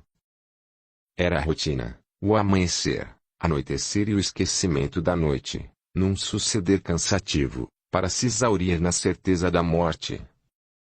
Só o canto, a sanfona fanhosa, o pandeiro surrado, arrancava da alma simples daquela gente, uma alegria passageira, na canseira do arrasta-pé e na provocação do relabucho. Os cantores cantavam, quem se atrevia, dançava. Nheco pra quê, nheco pra lá. Dá meia volta, venha pra cá. Chega a morena, não vale a pena me desprezar. Balança as cadeiras, nega faceira, vamos dançar. Nheco pra aqui, nheco pra lá. Meu amigo, disse o agrimensor, não sei como essa gente ainda canta e se diverte. Não te esqueças que a felicidade é simples, o homem é quem procura complicações para se tornar infeliz. Eu não creio que essa gente possa ser feliz, atolada neste mar de ignorância e carências. O teu equívoco é pensar que as tuas carências são as mesmas deles, e que a tua verdade se equipare à dessa gente. O que você acha que é carência? Carência, ao meu entender, é a falta de algum bem ou valor, essencial à normalidade da vida. Os bens ou valores que não são essenciais à vida, deixam de ser carências para se transformarem em exigência de supérfluos ou, até mesmo, em luxúria. Quer dizer que você entende que o que supera as necessidades primárias da vida, como comer, morar e vestir, é pretensão supérflua? Se fosse assim, o homem deveria permanecer nas selvas, onde existe comida, cavernas, sem a necessidade de roupas, em estado selvagem. Você está radicalizando a questão. O que eu afirmo é que as verdadeiras necessidades são aquelas que dizem respeito às exigências básicas e fundamentais da vida. Mesmo estas devem ser consideradas de forma natural e suas soluções devem ser alcançadas, sem exasperações. As necessidades que eu considero supérfluas são aquelas que não são essenciais, mas que, ao meu ver, podem ser usufruídas sem que, para isso, o homem sofra e faça sofrer. Você poderia dar um exemplo prático dessa afirmação? Claro. A quase totalidade dos objetos, mercadorias e produtos expostos nas vitrines, oferecidos por vendedores espertos, são absolutamente desnecessários. Entretanto, não é raro encontrarmos pessoas suspirando, lamuriando ou sofrendo o peso e o aviltamento da dívida, pela sua posse. Quantas pessoas se tornam escravas da dívida, para satisfazer o suprimento de uma carência gerada na fantasia ou na luxúria? Um par já entrado em anos, passou rodopiando, esquecido de idade, da pobreza e do mundo, enquanto outros, de jovens, se esfregavam, umbigo no umbigo, tentando afogar ou esconder, sem sucesso, o desejo da carne.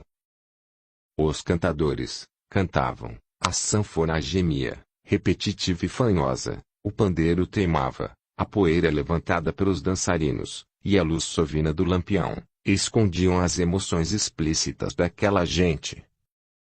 Era gente simples, pensavam, amavam, viviam. Filó, o piloto, arrematou. Está vendo, Paulo, eles são felizes, não sofrem pelo que não possuem e nem podem ser, e estão satisfeitos com o que possuem e com o que são. Se essa tese for verdadeira, o mundo fica onde está. Eu creio que é a ambição que empurra o homem para a frente. Você confunde ambição com o desejo inato do homem de progredir, avançar, melhorar. A ambição é doentia, caracteriza-se pelo desejo sofrido da posse de valores, além dos limites, o que redunda em sofrimento. Já o progresso, o avanço, a melhoria, além de denunciar sabedoria, é saudável, estimulante, por se arrimar na busca da verdade. Filó, em alguns momentos você se assemelha a um sábio. Já que você se referiu à verdade, o que, de fato, vem a ser ela? A verdade absoluta, que é o conhecimento absoluto, está fora da métrica humana, pois se confunde com a energia absoluta, que é o próprio Deus. Já a verdade humana, para mim, é relativa e se define por ser a expressão do conhecimento atual adequado ao fato. Se o fato se modifica, ou se torna melhor conhecido pelos avanços da ciência, a verdade conhecida também tomará novas formas e conceitos, adequando-se às novas circunstâncias.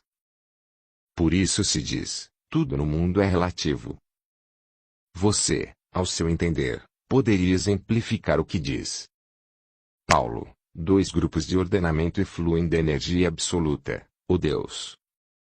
O primeiro se refere às leis primárias, que regem o ordenamento geral e que, por isso, não podem sofrer a intervenção de nenhuma outra vontade, nem mesmo da fonte original da existência. O outro grupo refere-se às leis secundárias, que podem sofrer o peso do arbítrio.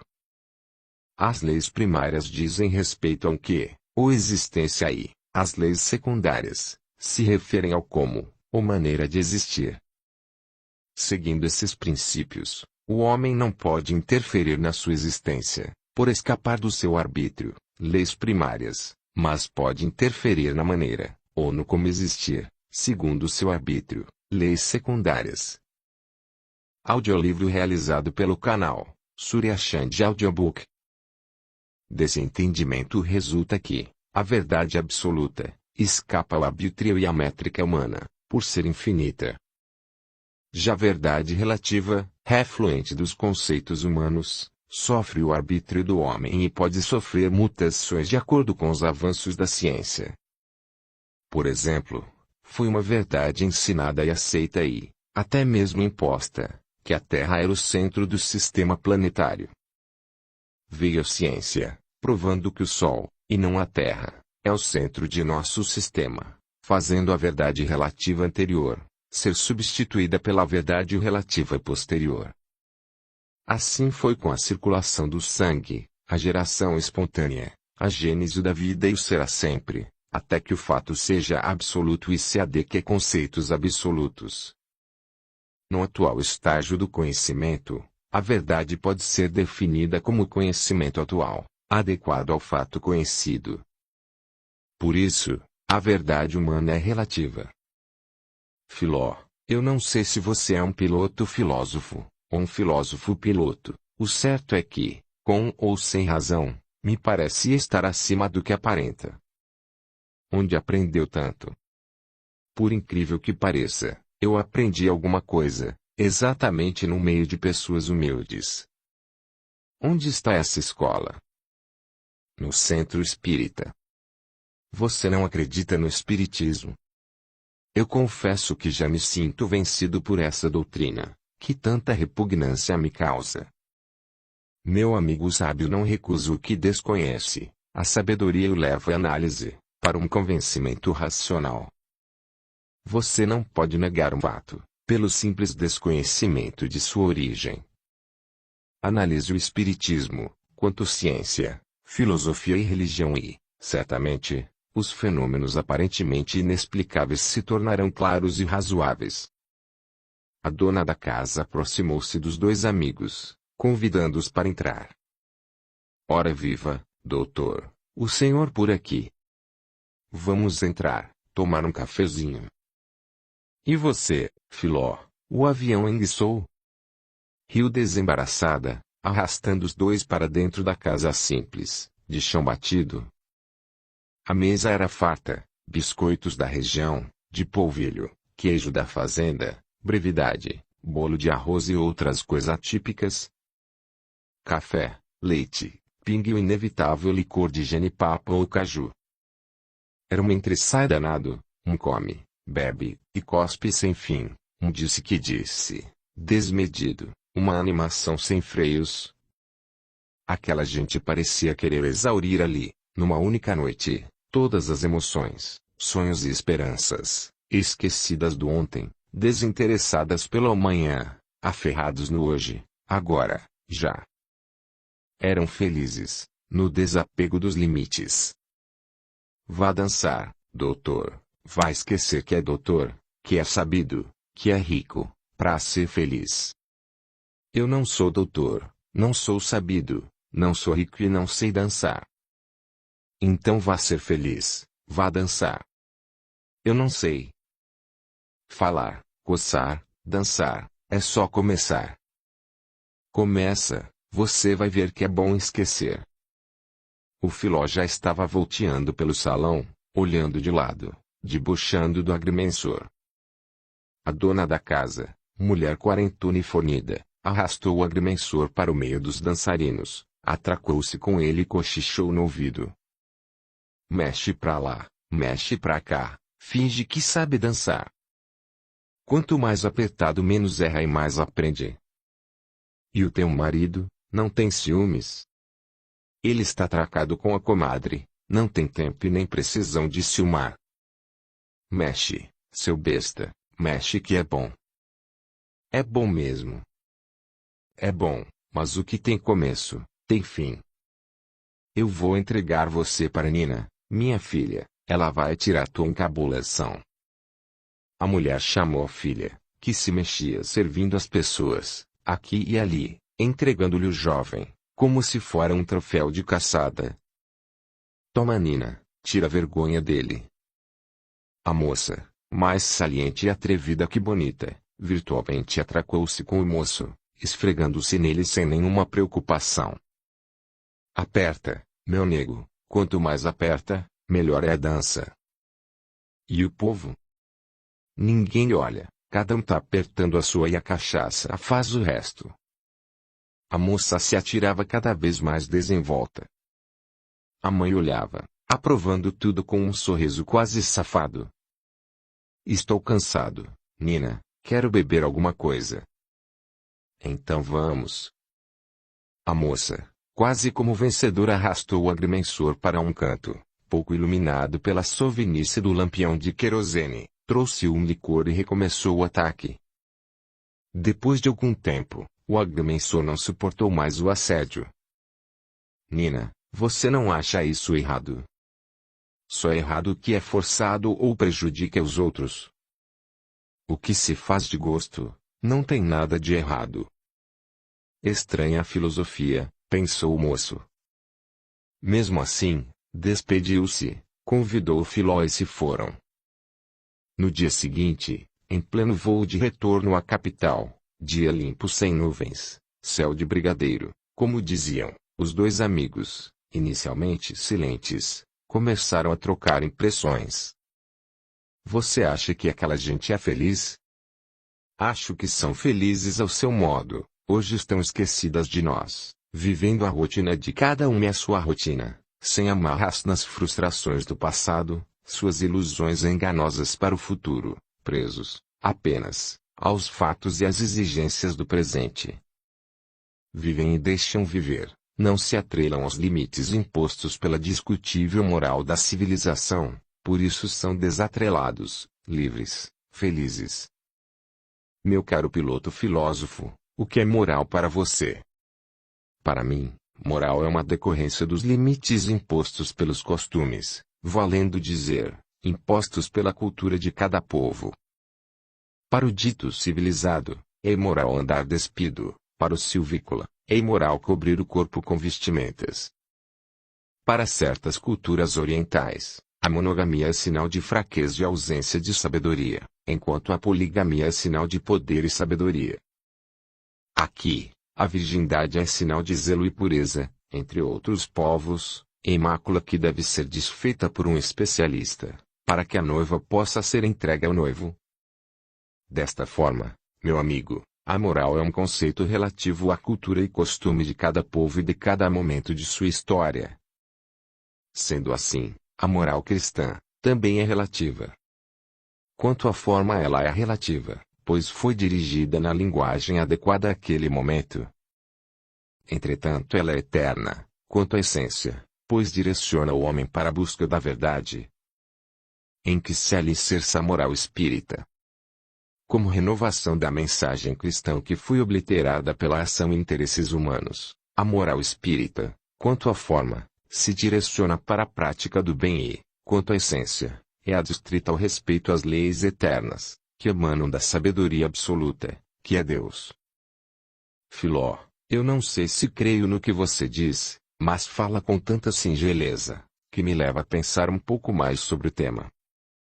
Paulo, sem nenhuma imposição, se você desejar, eu o convido para irmos ao centro espírita que frequento.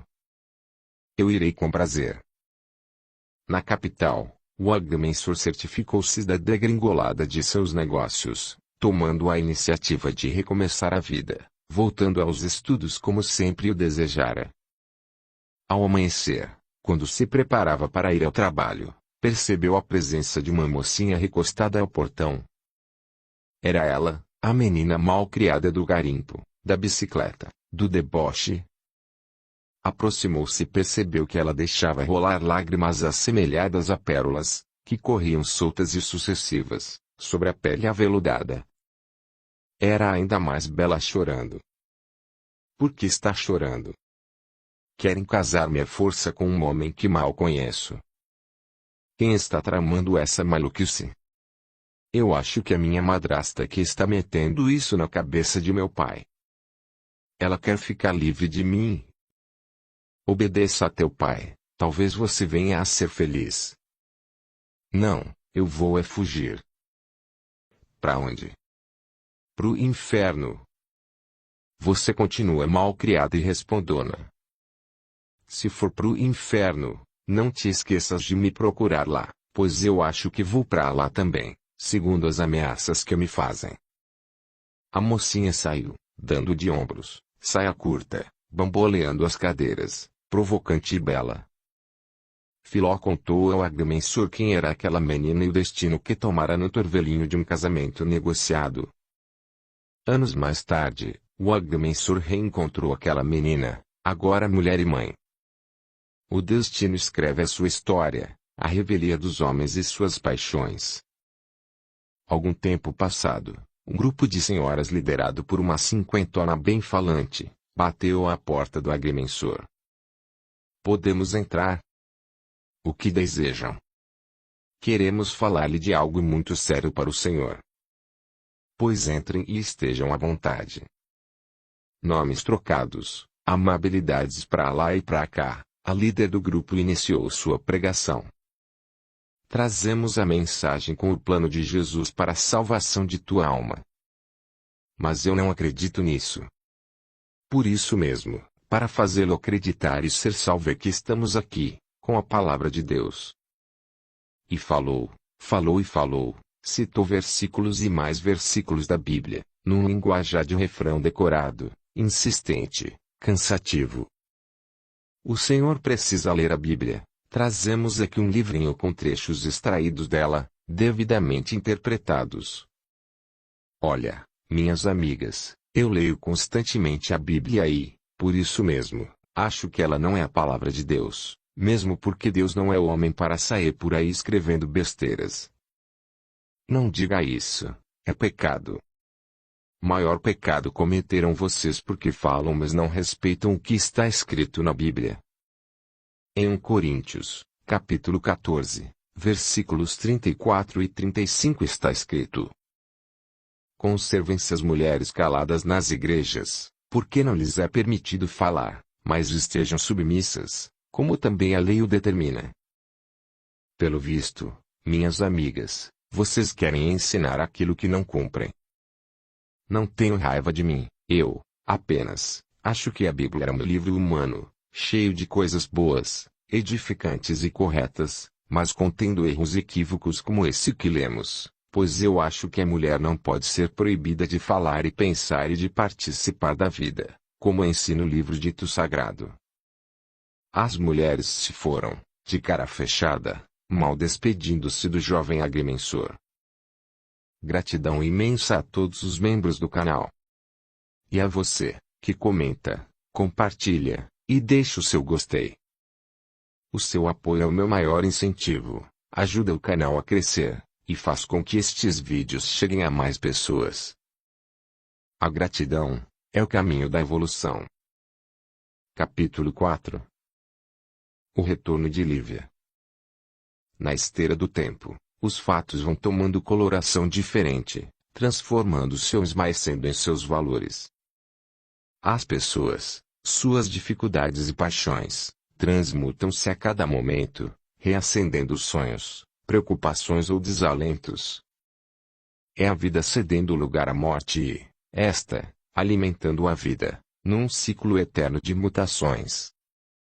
Lia, com a assistência de um grupo espírita, alcançar a cura, readquirindo o vício próprio de sua idade. De auxiliada e protegida, passou a auxiliar TT na proteção a Lívia. Com os conhecimentos que tinha, passou a participar ativamente das atividades sociais, tornando sua presença quase obrigatória em todos os eventos da comunidade. Seguia alegre, radiante, dividindo com as amigas as alegrias de sua nova vida. Bondosa e solidária, fazia questão de levar Lívia, em sua cadeira de rodas, para que participasse de todos os acontecimentos. O único médico da cidade, um cinquentão ainda fornido, proprietário da pequena e modesta casa de saúde, viúvo de alguns anos, interessou-se por Lia, que ao ser cortejada, sentiu renascer o vício do amor reprimido. Teco, seu filho, acompanhara o magistrado que fora transferido para a capital e que se esmerava no cumprimento da promessa de educá-lo. Lia, remoendo os pensamentos, concluía que seria bom corresponder aos galanteios do médico, na esperança de encontrar um companheiro. Depois de alguma hesitação, decidiu confiar os acontecimentos às amigas. No café da manhã, Lívia fez suas considerações. Lia, algo de especial está acontecendo com você. Vejo-a mais reflexiva, com um quê de preocupação. O que está acontecendo? É mesmo, acudiu TT, você está diferente. Olha, minhas amigas, de fato eu estou confusa. O Dr. Lico me propôs casamento e eu não sei o que fazer. Você ainda tem dúvidas?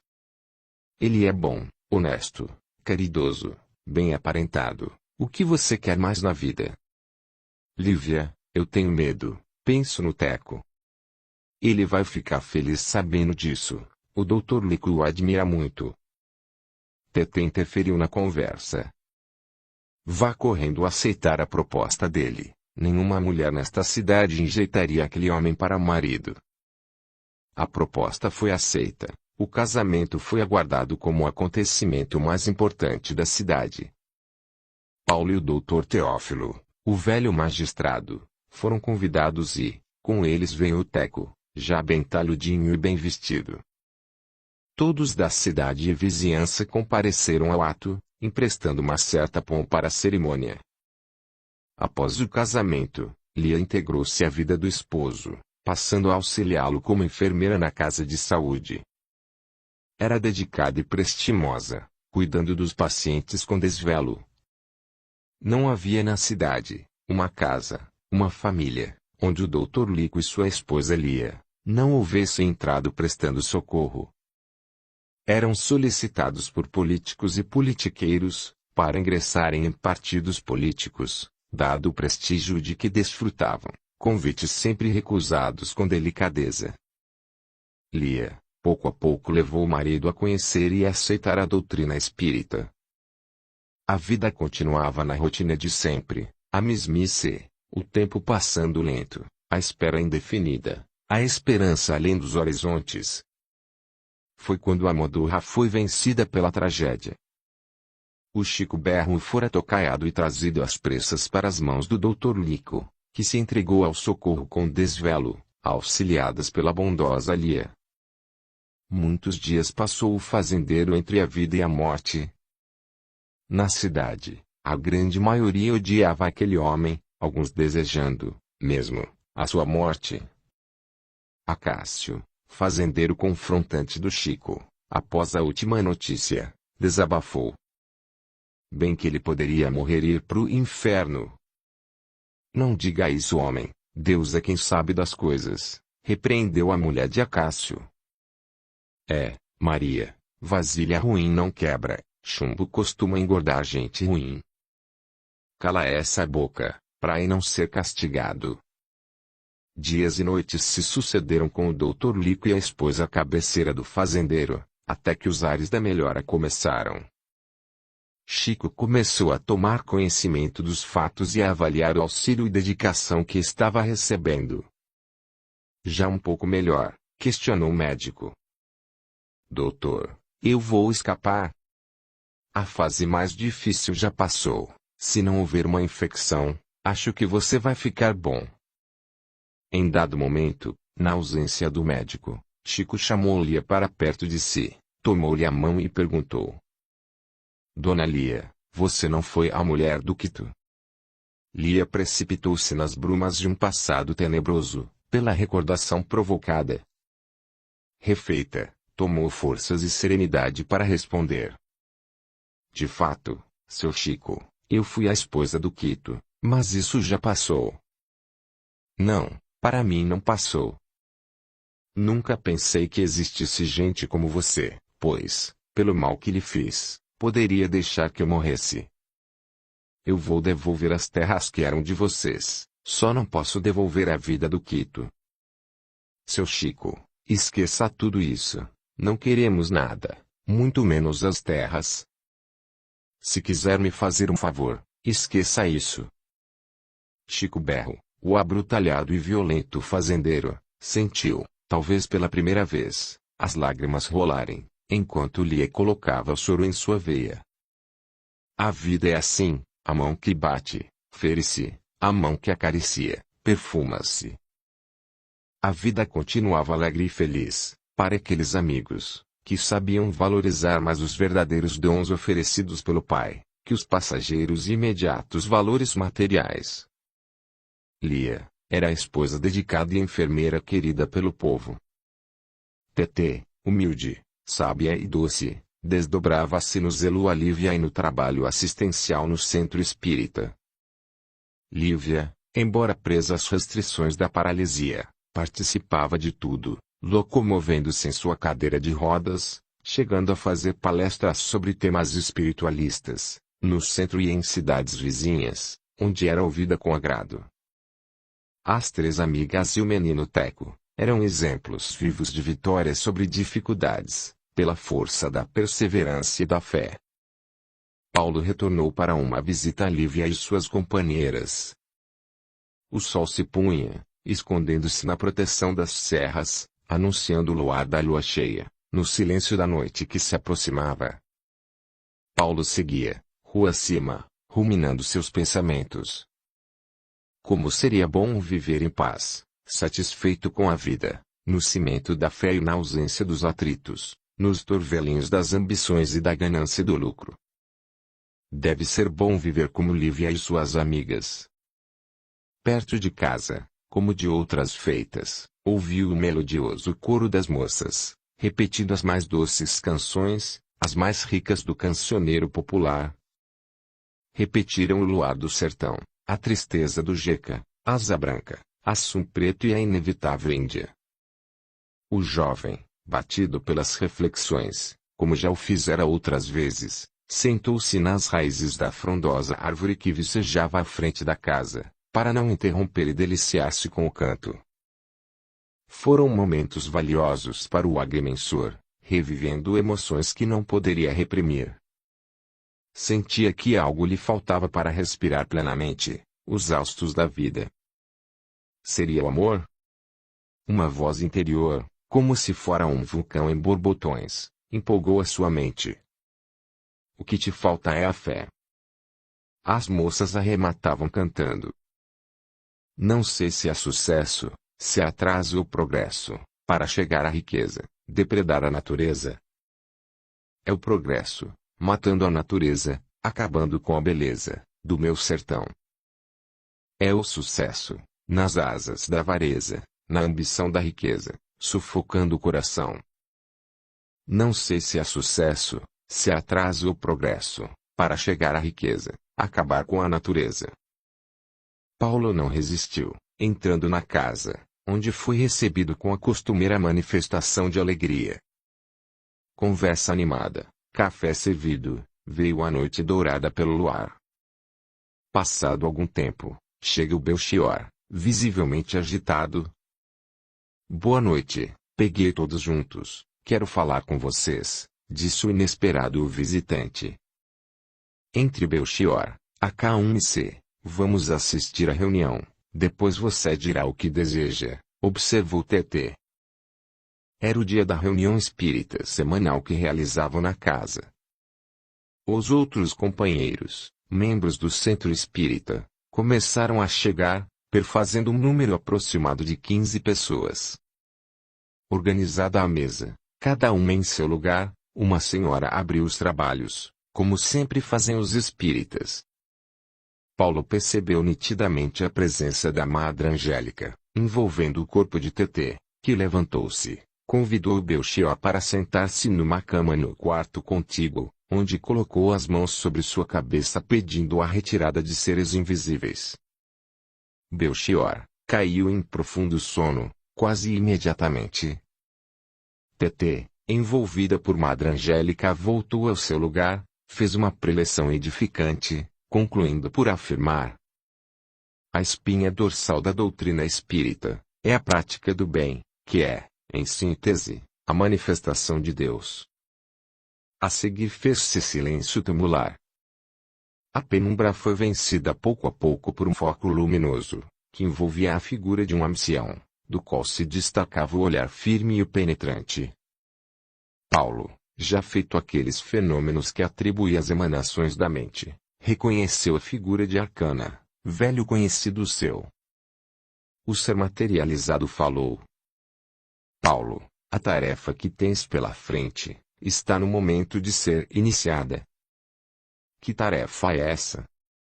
Volta para a capital, os fatos, os acontecimentos e as circunstâncias indicar-te-ão o caminho. Arcana, já que me destes tantas informações, no passado, poderias, hoje, dizer-me quem é e o que faz o Belchior. Paulo, um dia não muito distante, eu vou ajudar o próprio Belchior a contar a sua história, que tem liames verdadeiros com os irmãos que compõem esse grupo. Arcana despediu-se e desapareceu na penumbra da sala. Lá fora, a lua se assemelhava a uma joia adornando a morenice da noite. Paulo caminhava de volta para o hotel, ouvindo suas próprias passadas no carvalho batido no leito da rua, como se fossem palavras revivendo o passado. Quantas vezes já fizera aquele trajeto, pensando em mudar o rumo de sua vida, entretanto ali estava, como preso atrelado aos liames do destino. O curiango, aquele pássaro notívago, mentiroso na promessa, como se fora um mestre da política, gritava no cerrado que circunda a cidade, repetindo a promessa do amanhã eu vou. A coruja, agorenta, gargalhava na torre da igreja, causando arrepios nos supersticiosos e justificado medo às ratazanas que caçava. O amante furtivo era denunciado em suas escapadelas, pela irreverência do cão vadio, certamente frustrando a doce e perigosa experiência do amor esquivo e proibido. Assim, era, é e será a vida, um embalo de emoções, sonhos, esperanças e frustrações, para, afinal, desaguar na certeza fria do túmulo.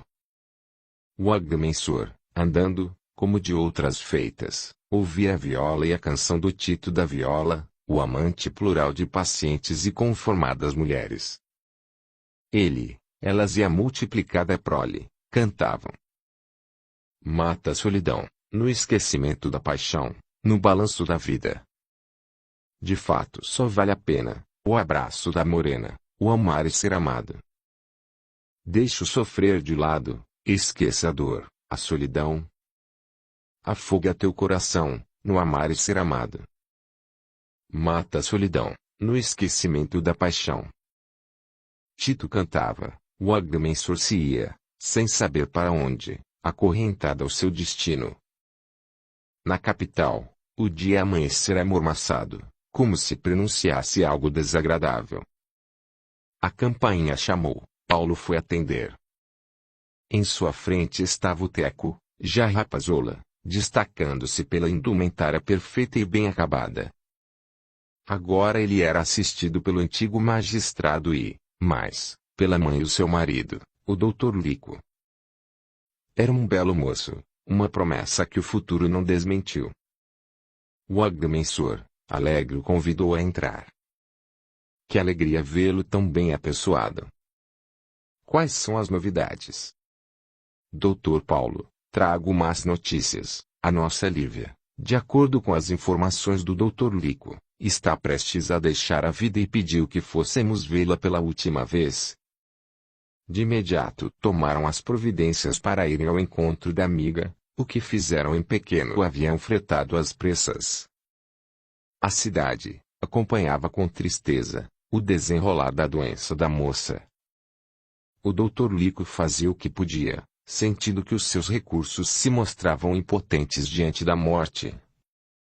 No leito, Lívia sentiu esvair de suas energias vitais, enquanto o dedicado médico injetava algo na veia, alimentando a esperança extrema.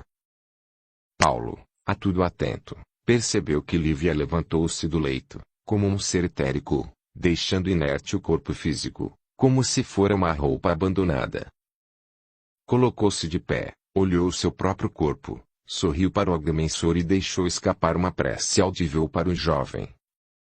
Pai, eu agradeço a oportunidade da experiência vivida neste corpo, do qual tua bondade permite libertar-me. Arcana, espírito secular, auxiliar do progresso do homem na terra, chegou-se ao lado daquele ser recém-liberto, enquanto Maria Rosa postou-se do outro lado, deixaram os aposentos, de mãos dadas, caminhando para o ignoto do ser e do existir. O Dr. Lico tentava reanimar o corpo. Paulo interferiu. Doutor, o duplo etérico, ou o espírito de Lívia, já deixou o corpo, ela não vive mais. Como você sabe? O agrimensor calou-se, nem ele mesmo acreditava no que presenciara.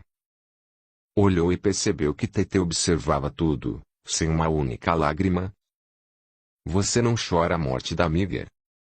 Eu não choro a morte, pois ela não existe. Eu me alegro com a verdadeira vida aqui, agora, ela volta a viver. Estranha gente, não se atemoriza com a morte e desprezam a dor, sem perder a tranquilidade da fé, pensava o agrimensor.